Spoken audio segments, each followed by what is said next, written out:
Salut, vous avez déjà sûrement entendu parler du même iceberg. Il s'agit d'un concept où on rassemble plusieurs informations sur un même sujet en les séparant par niveau. Plus les informations sont hautes et plus elles seront connues. Et plus on descendra, plus elles seront de plus en plus sombres et méconnues. Aujourd'hui, j'ai décidé de vous parler de l'iceberg de Minecraft, un jeu que beaucoup de gens connaissent. Personnellement, ça doit être le jeu où j'ai passé le plus de temps. Mais connaissez-vous vraiment Minecraft? Nous allons voir ça. Est-ce que vous êtes prêts pour la descente? C'est parti.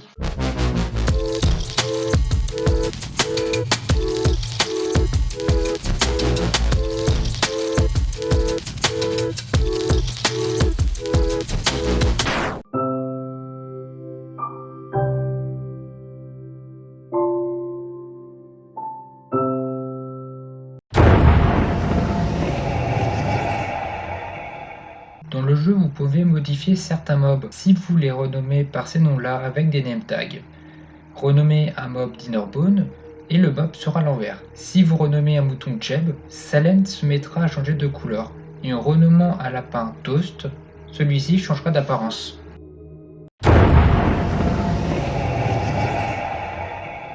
Jusqu'à la version 1.8, le monde était délimité par les Farlands. Il s'agissait de grands murs avec des failles à l'intérieur.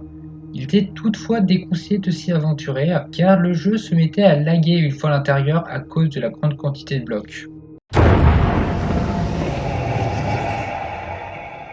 Une fois que vous aurez tué l'Ender Dragon, que vous repartirez dans l'Overworld, si vous ne l'esquipez pas, vous aurez les crédits de fin de jeu.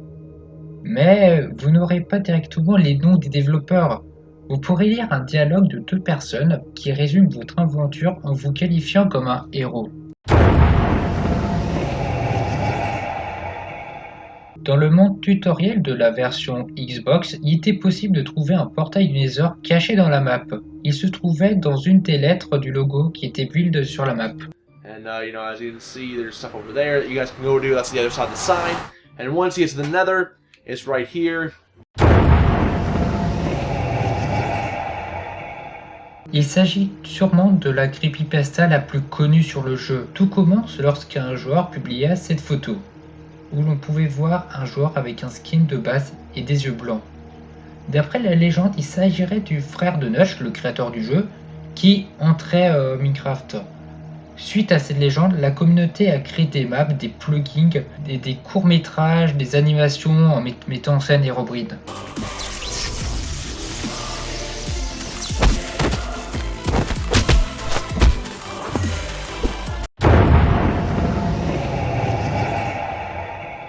Si vous ne le saviez pas encore, il existe une version de Minecraft réalisée pour s'en servir à l'école.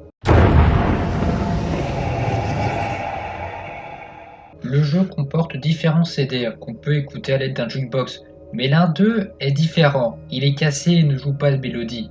C'est le disque 11.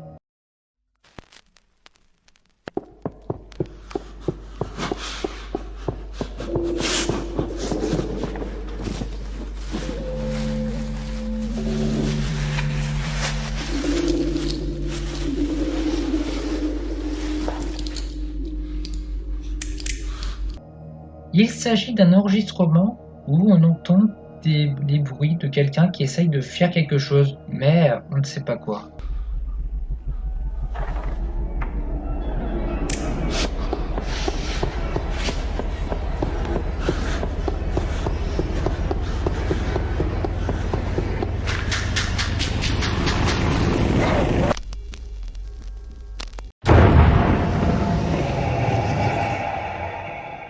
Infiniminer est le nom du jeu qui a inspiré Minecraft.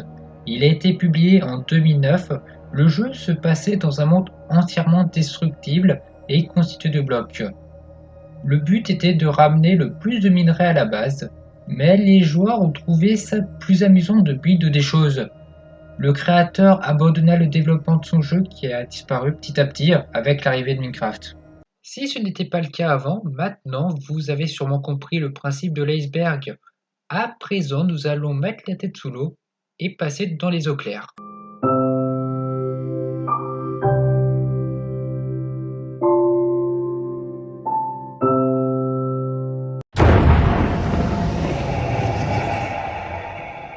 Pour finir le le jeu, vous devez tuer l'Ender Dragon, et Notch a confirmé que ce dragon était une femelle et qu'il s'appelait Jean. Et oui, l'Ender Dragon est une femelle car il laisse un œuf à sa mort, et seules les femelles peuvent pondre un œuf.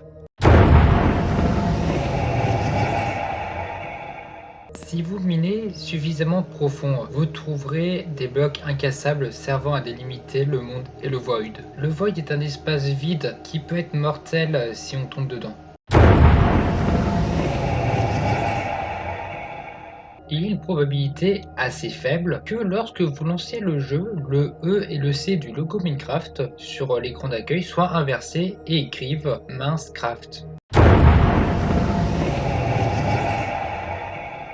Si vous vous promenez dans un biome neige, vous trouverez peut-être un igloo. Il y a une probabilité que l'igloo est une base cachée sous le tapis. Vous trouverez 2 villageois, un normal et un zombifié qui sont enfermés. Dans un coffre, vous trouverez une potion de faiblesse ainsi qu'une golden apple pour transformer le villageois zombie en villageois normal. Pour ce faire, jetez-lui la potion de faiblesse, puis donnez-lui la pomme d'or.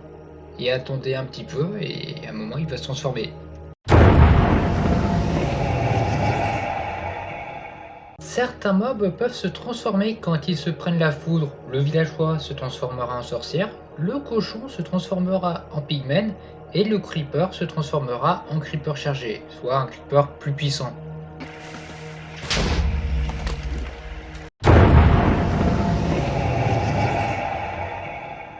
Le Nether Reactor est une structure exclusive à la version Bedrock. Lorsqu'elle est construite et activée par le joueur, elle permet d'obtenir des objets rares et même normalement impossibles à obtenir. Tous les joueurs doivent être proches de la structure lors de son activation.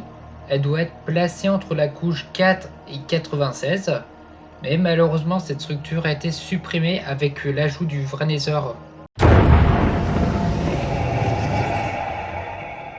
Les super secret settings étaient une option du jeu qui modifiait la vision du joueur. On pouvait voir à l'envers, en noir et blanc, flou, en négatif, etc. Cette option a été retirée en un point d'œuf, mais on peut toujours la rajouter grâce à des mods. Les Testificates sont la race de mobs la plus évoluée à partir du Pigman. Cette race regroupe les villageois, les sorcières, les invokers, les villagers, etc. Mais aussi des mobs qui ne sont pas dans le jeu, comme les gardes de sécurité, les cambrioleurs, les pèlerins ou les villageois golems. Bon, là par contre je sais pas comment des gens sont arrivés à créer ce truc. Les creepers seraient une forme mutée de Svain, un genre de mousse. Ils se mettraient donc à exploser près des joueurs car les spores se reproduisent rapidement sur les humains décédés. Pack.png est le nom d'un projet qui avait pour but de retrouver la montagne qui apparaissait par défaut si le texture pack n'avait pas de photo pack.png. Et les recherches ont marché. Si vous voulez retrouver cette fameuse montagne, il faut rentrer ce code lorsque vous créez votre monde. Le Killer Rabbit est un lapin blanc avec des yeux rouges qui est agressif. Il a une probabilité de spawn très faible, perso j'en ai jamais vu dans le jeu. Si vous voulez le faire spawn, il faudra écrire cette commande dans le jeu. Les villages peuvent spawn dans 5 biomes différents. Le skin des villageois peut changer selon le biome. Mais il existe un type de villageois qui n'a pas son village dans le jeu, le Swamp Villager. Donc peut-être qu'un jour, on aura des villages dans des biomes marais. Des joueurs ont exploré le code de Minecraft et ils ont remarqué que si on tuait Notch dans le jeu, celui-ci nous droppera une pomme.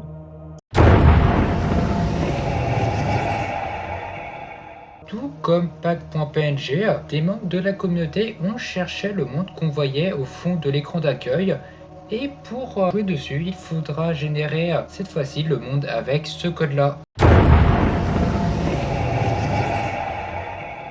Vous pouvez trouver des villages abandonnés. À la place des villageois, vous trouverez des zombies villageois. Les maisons n'ont plus de portes. Les zombies restent dans l'ombre malgré l'aggro du joueur. La cobble est remplacée par de la mossy cobble. D'autres blocs sont remplacés par des blocs aléatoires. On a aussi beaucoup de tôles d'araignée. Vous pouvez aussi retrouver des chats errants ainsi que des vaches dans le village. Minecraft Raspberry Pi Edition était une version de Minecraft où on pouvait écrire des commandes sur Python pour se TP, se drop des items ou des blocs. Maintenant, les commandes sont disponibles directement dans le jeu et la version a été abandonnée. Le portail du Nether serait créé pour les Enderman. Tout d'abord, le portail du Nether fait 3 blocs de haut, soit la taille d'un Enderman, alors qu'un genre ne fait que 2 blocs. De plus, les particules du Nether et d'un Enderman sont les mêmes. Les chicken jockeys sont des poulets chevauchés par des bébés zombies. Il est possible d'en trouver dans le Nether, cette fois-ci chevauchés par des bébés pigmen. Comme on peut le constater sur leur skin, le son des pigmen est vert. Ils sont comme ça pour éviter de choquer les jeunes joueurs avec du sang. Le Ghast est une créature du Nether qui ressemble à une sorte de gros fantôme. Il pousse des cris que beaucoup connaissent, et si vous ne le saviez pas, les cris du Ghast sont en réalité des miaulements de chat. Les eaux claires, c'est terminé. Les infos étaient pour la plupart déjà assez connues, mais ça va s'arrêter là, car on passe dans les eaux sombres.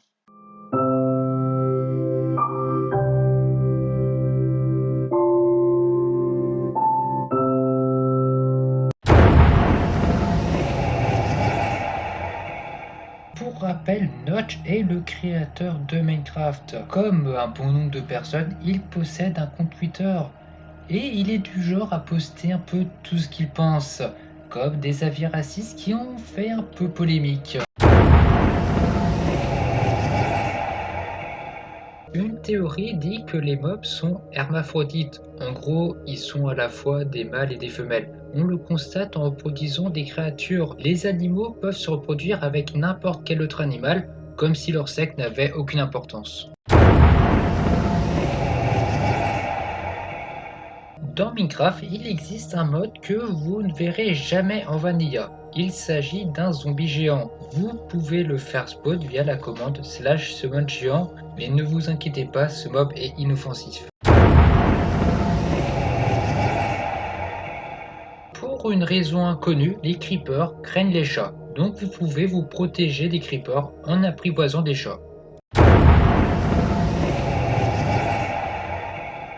Au début de la vidéo, je vous ai parlé de la légende d'Herobrine, comme quoi le jeu était hanté par le frère décédé de Notch. Depuis cette creepypasta, les développeurs se sont amusés à écrire à la fin de tous les changelogs Remove Herobrine, comme s'ils essayaient de le retirer du jeu à chaque version, mais qu'il finissait toujours par revenir. Depuis la 1.16, on ne retrouve plus cette mention dans les changelogs. Est-ce qu'on s'est enfin débarrassé d'Herobrine ? Ou est-ce que les développeurs ont juste jeté l'éponge? Sur la map tutoriel de l'Aquatic Update de la version 360, vous pouvez trouver des ruines abandonnées aux coordonnées -7 64 378. Les MD3 étaient des mobs utilisés pour faire des tests. Ils ont été créés par Doc, un ancien artiste de Minecraft. Les mobs ont été retirés du jeu quand Doc a quitté l'équipe de dev. Ces mobs n'avaient aucune animation et glissaient sur le sol. Ils avaient 5 HP et pouvaient drop des plumes et de la gunpowder et des fils. Il y avait aussi des modèles Quake 3 dans les tests MD3. Les Enderman sont des mobs mystérieux qui peuvent se téléporter. Ils font des bruits étranges, mais si le son est à l'envers, on peut distinguer quelques mots, comme si en réalité ils parlaient à l'envers depuis le début.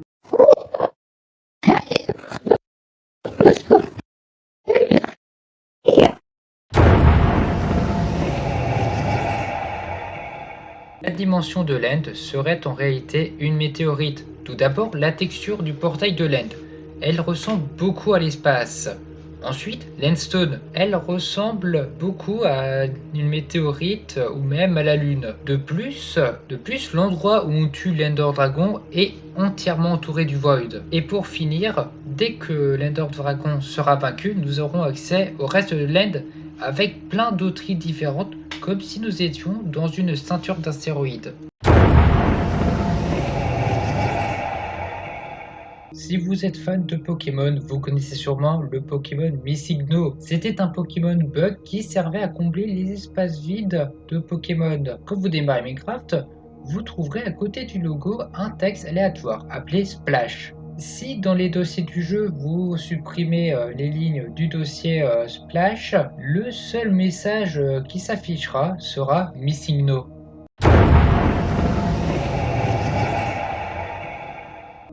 La côte de maille est une armure disponible dans le jeu. En survie, elle peut être accessible légitimement en faisant des échanges avec des villageois ou en trichant ceux qui vendent du feu pour la crafter ensuite.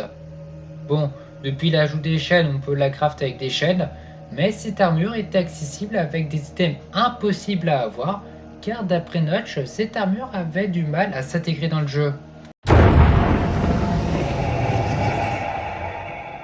Si vous voulez aller dans l'End, vous devez trouver un portail dans un stronghold. D'après certaines théories, à une époque, l'Ender Dragon était respecté et les habitants de l'Ender venaient déposer des offrandes. Le portail a été gardé pour protéger le dragon. Depuis, tout semble abandonné et en ruine.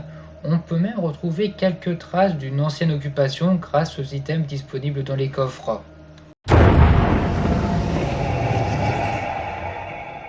L'entité 303 est une entité inconnue découverte en 2013 sur la partie d'un joueur sur l'édition 360. Ce serait un virus qu'un ancien développeur de Minecraft aurait caché dans le jeu pour se venger de son licenciement. D'après la rumeur, il apparaîtrait à 3h du matin. Cette entité brûlerait et détruirait les maisons des joueurs. Il peut aussi modifier les game rules du jeu en laissant derrière lui des messages d'erreur 303. Le plus effrayant dans cette histoire est que les personnes mortes dans le jeu ont ensuite été retrouvées sans vie devant leur ordinateur avec le jeu allumé. À partir de maintenant, préparez-vous car nous quittons l'iceberg pour passer en dessous de l'iceberg.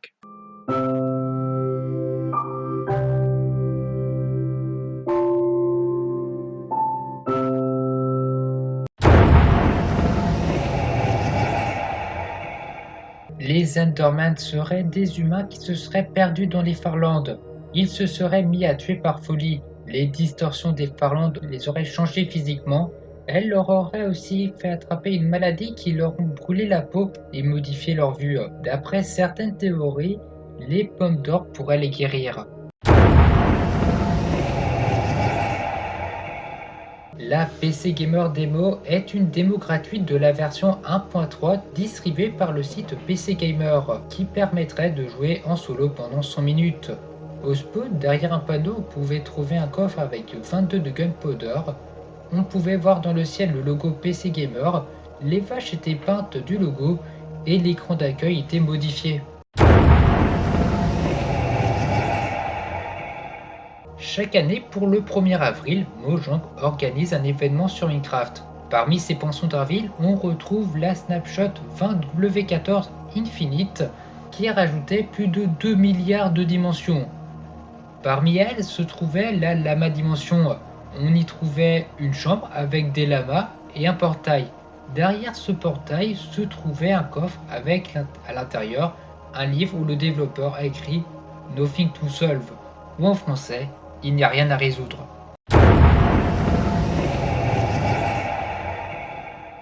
Alors attention, ce que je vais dire est à prendre avec des pincettes, car c'est assez compliqué et je ne pense pas avoir tout compris. Donc le shadow serait un bug de génération Minecraft. On retrouve les mêmes patterns qui se répètent en diagonale. Mais comment ça se produit ? Quand un monde se crée, le jeu génère tout d'abord une map 2D avec tous les biomes, puis une map 3D avec les blocs et les caves. Et chaque seed serait en réalité la même. On retrouvera les mêmes éléments de seed en seed qui seront juste remélangés à chaque nouvelle génération. Une théorie dit que Minecraft serait un monde post-apocalyptique. Tout d'abord, quand on commence, on est le seul humain présent. On serait en réalité le seul survivant d'une épidémie qui aurait transformé toute la population en zombies. Personne ne sait d'où vient le virus, mais il est toujours actif. On le sait car les villageois peuvent être transformés en zombies. Pour stopper l'épidémie, le gouvernement aurait balancé une bombe nucléaire qui aurait déclenché un bout de la planète. Et je vous cache pas que je me suis arrêté là car la théorie est beaucoup trop longue et ça part en couille un peu.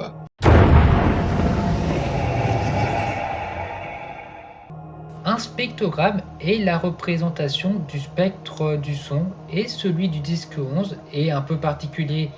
En effet, le spectrogramme forme des dessins. On peut y voir une tête de Steve et le nombre 12418. Ce nombre est la signature du créateur de la musique C418 avec le C qui est écrit en hexadécimal.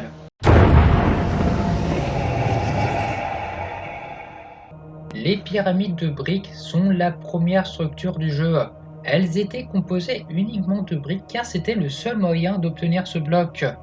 Les pyramides de briques ont été retirées à la version IVDev 1.118. Les manoirs sont des structures trouvables dans l'Hyrule Forest. On peut y trouver les villagers et les invocateurs. On peut y trouver diverses salles de culte et des salles de réunion comme si les villagers faisaient partie d'un complot.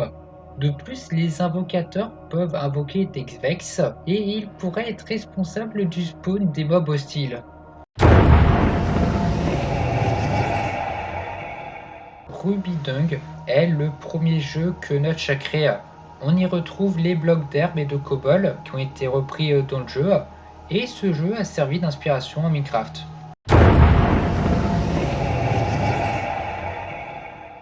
Les ravageurs sont des mobs qui apparaissent lors de raids. Ils ont le même nez que les villageois, et ils font le même son. Il serait alors probable que ces mobs soient en réalité des villageois mutants. Je vous ai parlé des Farlands au début de la vidéo, et il existe un site où la génération est buggée et rappelle les Farlands.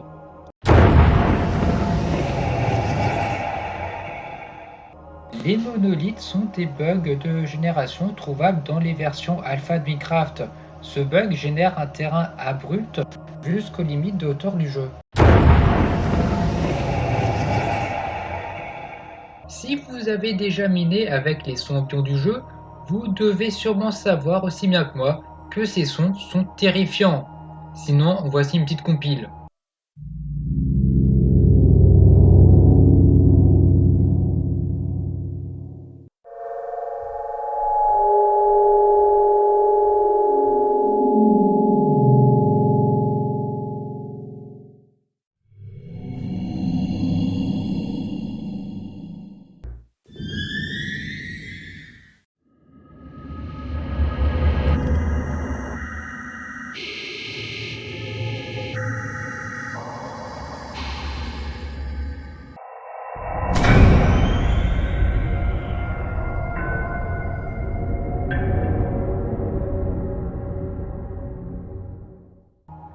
Actuellement, il existe 19 sons qui sont joués au hasard quand vous entrez dans une cave, un donjon ou que vous êtes dans un endroit sombre. Il se pourrait que ces sons racontent une histoire quand ils sont joués dans l'ordre. Ce serait l'histoire d'un mineur qui serait tombé de son minecart. Un creeper aurait explosé et provoqué la chute de minecart. La chute des minecart aurait alors tué le mineur sur le coup. Il y a beaucoup de choses qui suggèrent que les Guardians ont très probablement été créés par d'autres espèces. Ils ont des points très tactables qui font penser à des mines marines, ils sont faits de prismarines, ils tirent des lasers avec leurs yeux, et leur seul but est de garder le monument de l'océan. La même espèce qui a créé les Guardians a probablement aussi créé les monuments. De plus, le mot bestiaire officiel semble confirmer que les Guardians seraient constitués de pièces mécaniques. Comme vous l'avez sûrement deviné, ce SCP est sur Minecraft. Il est confiné dans une sorte de bunker dans le jeu. Il s'agit d'une entité anormale qui est très rapide et presque entièrement recouverte de fumée. Il consomme des blocs qui le fait grossir. Il peut provoquer des hallucinations sonores et visuelles. Il est capable de parler par télépathie avec le joueur et d'entendre des conversations qui ne sont pas dans le jeu.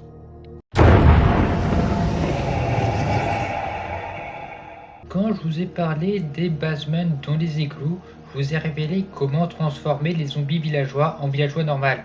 Mais ces techniques ne marchent pas sur les zombies normaux, ils sont incurables. L'entity.hanging.pop et l'entity.hanging.place sont des éléments sonores ajoutés pour la version 1.9 mais qui ont été finalement retirés à la snapshot 15W49B. On ne sait pas à quoi ils devaient servir, mais à mon avis ce serait sûrement des sons qui devaient se produire lorsqu'on plaçait ou on retirait des blocs. Les Steve Villager hybrides étaient des mobs restés dans les fichiers du jeu de la version 1.0 à la version 1.1. Son utilisation est aujourd'hui toujours inconnue. Ce mob ne dropait rien et était passif. Son modèle est inachevé et il est possible qu'il ait servi à tester les villageois. Les fossiles sont des structures en blocs d'os ajoutées en 1.10. Ils sont trouvables dans les déserts et les marais. Il existe 8 types de fossiles différents. Rescue a Ghast from the Nether est un achievement du jeu. Le but est de ramener un Ghast dans l'Overworld puis le tuer. So, we have to kill it for the advancement. Si on regarde bien la texture de la Netherrack, on dirait qu'il y a du sang qui coule. On a l'impression qu'il y a des yeux et même qu'il y a des bouts de viande. Donc la Netherrack serait peut-être fabriquée avec de la chair. Les développeurs de Minecraft ont refusé d'ajouter la fonctionnalité de monter sur les dauphins car ce serait de la maltraitance animale. Ce qui au passage est assez absurde, surtout quand tu peux chevaucher des cochons et où tu peux tuer tout ce qui bouge. On a réduit l'écosystème à néant. À partir de maintenant, là, tout de suite, on devrait se sentir coupable. Toujours là? Très bien. Continuons notre descente. Nous allons entrer dans les abysses.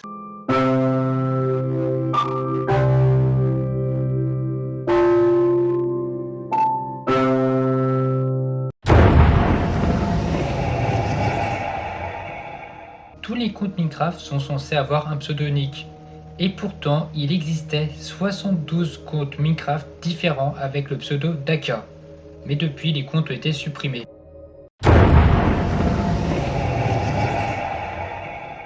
D'après les capacités de Steve dans le jeu, on peut en déduire que Steve est un dieu. Déjà, il est très fort, il peut littéralement transporter 8000 tonnes, il a des compétences pour survivre, il peut comprendre des langages qui sont indéchiffrables, comme par exemple celui de la table d'enchante, il peut tuer des créatures célestes comme l'Ender Dragon, il peut guérir de n'importe quoi et peut supporter n'importe quelle potion. La Chine a eu accès à Minecraft seulement en 2017. Ils ont leur propre édition et comptent aujourd'hui 500 millions de joueurs. La China Edition est gratuite. Elle peut être stockée sur le cloud. Un système d'amis est pris en charge par le chat. Bref, ils ont énormément de choses.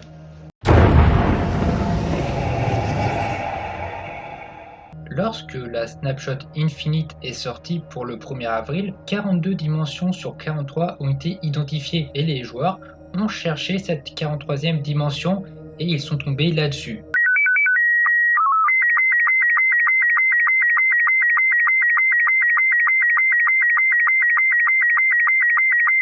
Une fois décryptée, on obtient une image avec écrit « This is a very long phrase that hopefully is not in any dictionary » ou en français, c'est une très longue phrase qui, espérons-le, n'est pas dans un dictionnaire quelconque.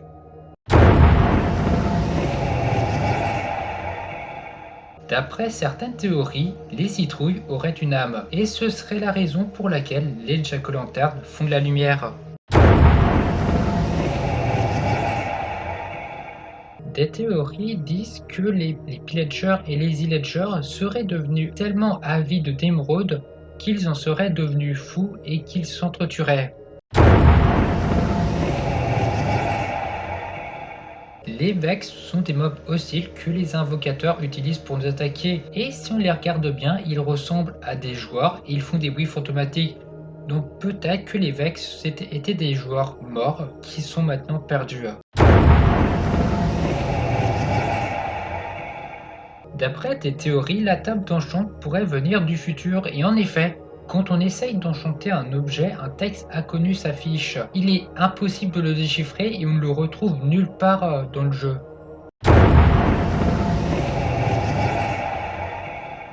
Notch a créé une vidéo d'un test technique pour son jeu Cave Game le 13 mai 2009. Mais la vidéo était bloquée dans plusieurs pays dont la France pour des raisons inconnues. Le reste des vidéos de sa chaîne semble également censurées.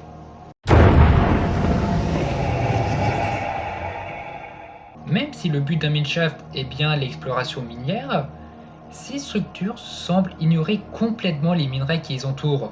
Cela suggère que ces tunnels n'ont pas été créés pour collecter des ressources.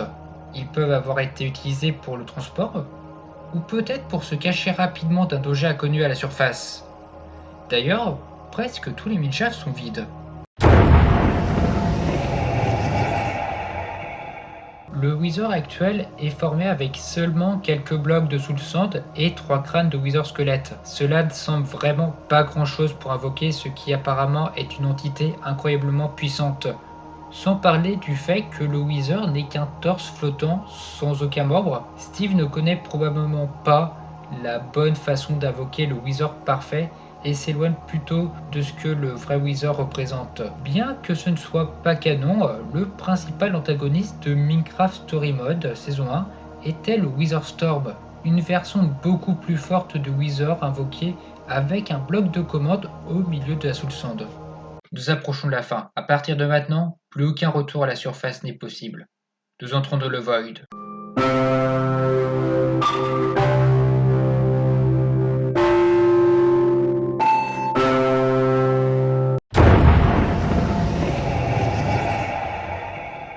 Le gaz serait formé de plusieurs âmes, et cela colle parfaitement avec son environnement. Le Nether est un peu comme l'enfer, et en plus, depuis la Nether Update, les gars spawnent le plus souvent dans la Soulsand Valley. Et si les morts qui arrivaient dans le Nether se transformaient en Soulsand, tout ce tas d'âmes présentes dans ce biome pourrait donc être à l'origine du spawn des Ghasts. La citrouille blanche pourrait être un bloc qui serait ajouté dans le jeu. Un joueur explique qu'il voulait s'installer dans la Soulsand Valley, mais celui-ci est beaucoup trop dangereux à cause des Ghasts. Des citrouilles blanches pourraient être donc ajoutées dans le jeu pour faire fuir les Ghasts. Et de plus, on peut retrouver ce bloc dans le jeu Minecraft Story Mode. D'après une théorie à la base, le Nether devait servir de maison aux joueurs. Il était généré par les Nether Reactors, mais ces réacteurs auraient explosé et transformé le Nether en zone hostile. Les anciens débris seraient alors des bouts de réacteurs explosés qui se seraient éparpillés un peu partout dans le Nether.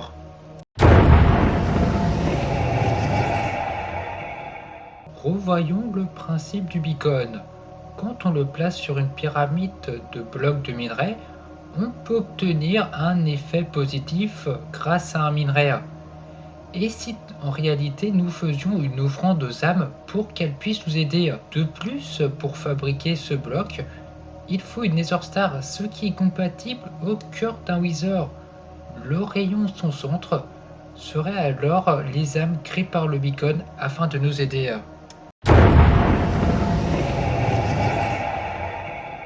Comme je l'ai dit plus tôt, chaque année Mojang fait un poisson d'avril, mais en 2016, le poisson d'avril est arrivé le 31 mars. Cette version ajoutait un bloc USB, un casque de réalité qui permettait de voir une map en 3D, Le moniteur qui donnait l'effet de lenteur 1, mais qui nous donnait aussi la distance entre nous et le point de spawn, il montre qui indiquait l'heure.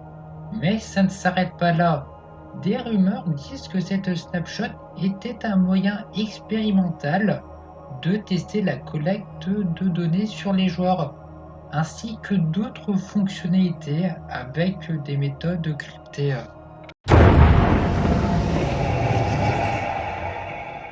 Il ne s'agit pas exactement de ne pas regarder la Lune. Il y a des rumeurs selon lesquelles il y a un code dans Minecraft qui vérifie si vous regardez ou non la Lune. Et des expériences ont été faites pour le tester et certains ont eu des effets désastreux.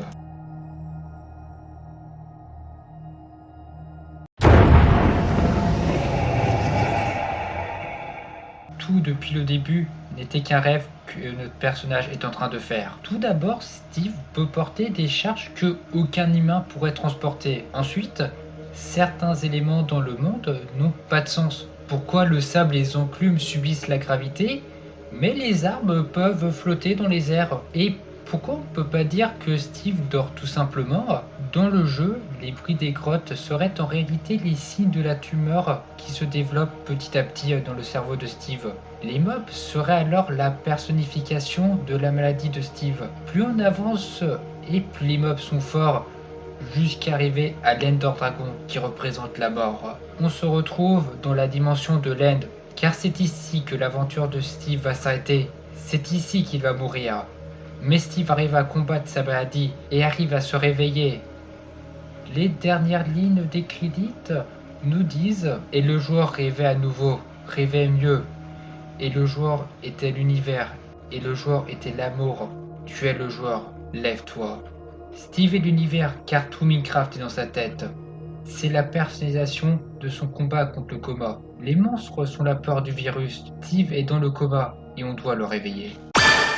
Voilà, cet iceberg se termine ici, même s'il reste des choses à voir car je vous ai parlé d'une partie. J'ai débuté ma vidéo par cet iceberg et de recherche en recherche, je suis tombé là-dessus. Et je pense que j'en aurai pour des mois à essayer de tout analyser. Surtout que le lore est gigantesque. Certaines infos sont très difficiles à trouver et les théories sont parfois tirées par les cheveux. Sinon, j'ai bien aimé faire cette vidéo car je suis tombé sur quelques théories un peu décevantes, mais je suis content d'avoir découvert de nouvelles choses, même après plus de 7 ans de jeu. C'est la fin de cette vidéo, merci de l'avoir regardé, n'hésitez pas à liker, partager, vous abonner, vous connaissez. Et moi je vous dis à plus pour de prochaines aventures, c'était Noxious, allez salut!